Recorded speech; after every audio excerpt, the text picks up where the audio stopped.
His first flight around our solar system. Here's a picture of Mars. By the way, this is not a professional tape. As you can see, these pictures are in a picture album, and I've just got my camcorder out, and Wendell and I are flipping through the pictures. So this is not a produced tape for you to look at. So it'll probably never be on the market, but at least you get a chance to see some of these pictures. This is Mars just from a different direction with the sun very bright on it. Now, here is Mars, but here's one of these satellites. It's in orbit around Mars, made on Earth, unannounced, and is in orbit. This is the spring of 1976, and this device is in orbit around Mars. I don't know exactly who made it or who put it up there. Here's another one. This is Mars again, and here's the light panels, solar panels, and the satellite equipment in orbit around Mars again. This is a different one. This is a dust storm on Mars. Billy wanted to get close and try to take pictures of artifacts. You've all heard about some of the Sidonoplasma on Mars, about the face on Mars, that Richard Hoagland and other people have been looking into. Billy published a paper back in the 70s talking about that. There was a race of people lived on Mars. They had a terrible catastrophe about 186,000 years back. At the time, there was about 40 million people killed on Mars, and they're all gone now, of course. So there were societies there, and we will find quite a few remains of their civilization once we get up there. Here he's on board one of their large motherships. This is the side or the edge of a saucer that was parked inside as he was walking by it. Here's Jupiter. Here's the mothership in orbit. They're flying into it to go aboard. It was 17 miles high and about 10 miles in diameter. He spent 3 days on it. They went to different places in our galaxy to show him around.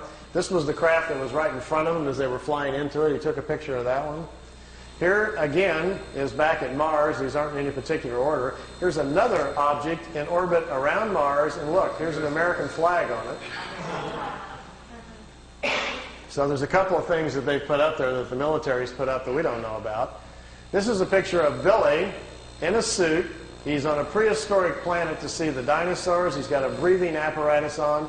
This is a Pleiadian man.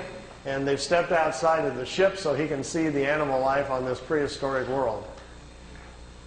Got his picture taken, too. That's pretty good. This jumps back here to, remember the Apollo-Soyuz hookup, us and the Russians back in '76? Billy asked him if he could go up and watch it. They said, okay. They took him up. There's several pictures here of the Apollo-Soyuz hooking up with Earth in the background. Some of the wildest pictures he's got. I mean, just look at the vantage point. The planet's in the background. How else would you get this picture unless you were up there at that particular vantage point? Not a lot of people have that in their photo albums, you know. You can imagine the people at NASA would crack up, you know. They'd probably find it a little hard to believe at first, but they don't have pictures like this. Here it is when it's just hooked up. There's Earth in the background, and here's the two capsules coming together. This is the top of the mothership. There's windows, but there was nobody in the windows as they came into it. We really missed out here. Billy shot, he said, 3 or 4 rolls of film inside the mothership, talking to people and going up and down the halls and so forth.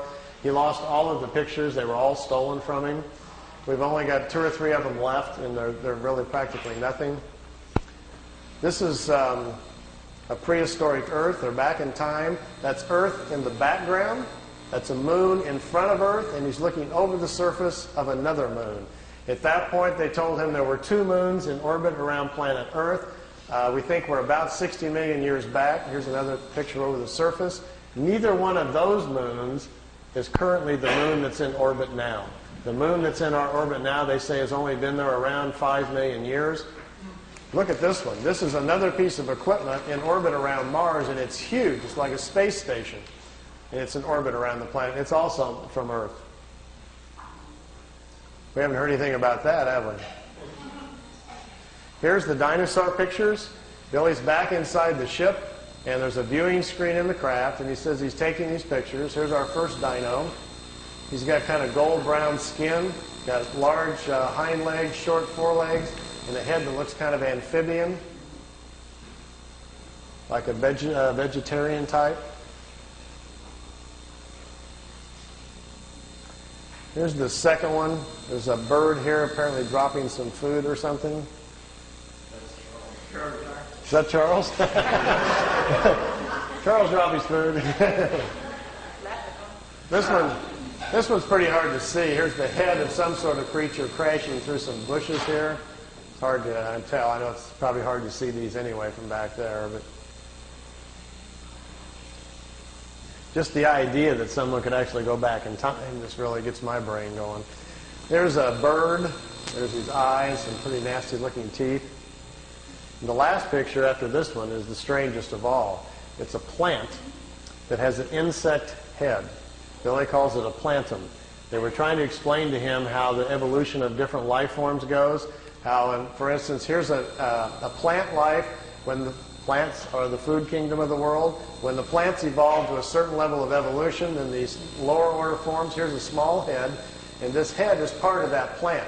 There's these two little eyes. It's an insect, the beginning of insect life on the planet when the food kingdom has evolved high enough.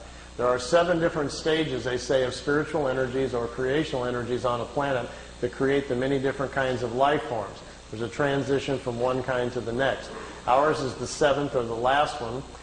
We have to wait until the animal kingdom has raised the evolution of the body material high enough so our cycles can start.